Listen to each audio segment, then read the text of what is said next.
ಸಾಗರ ತಳದಲ್ಲಿದ್ದ ಅಮೃತವನ್ನ ಪಡೆಯೋಕೆ ದೇವತೆಗಳು ದಾನವರು ಇಬ್ಬರು ಸೇರಿಕೊಂಡು ಸಮುದ್ರ ಮಂಥನನ ನಡೆಸಿದ್ರು.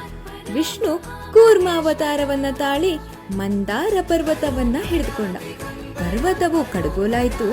ಸರ್ಪರಾಜ ವಾಸುಕಿಯನ್ನು ಹಗ್ಗವಾಗಿ ಬಳಸಿದ್ರು. ಮಂಥನ ಶುರುವಾಯಿತು.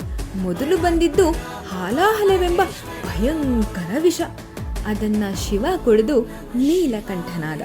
ಆಮೇಲೆ ಐರಾವತ ಆನೆ ಬಂತು. ಅದನ್ನ ದೇವೇಂದ್ರ ತಗೊಂಡ. ನಂತರ ಗೋಮಾತೆ ಸುರಭಿ, ಶ್ರೇಷ್ಠ ಬಿಳಿ ಕುದುರೆ ಉಚ್ಚೈಶ್ರವಸ್ ಹಾಗೂ ಕಲ್ಪವೃಕ್ಷ ಬಂತು. ನಂತರ ಬಂದವಳು ಲಕ್ಷ್ಮಿ. ವಿಷ್ಣು ಲಕ್ಷ್ಮಿಯನ್ನು ವರಿಸಿದ.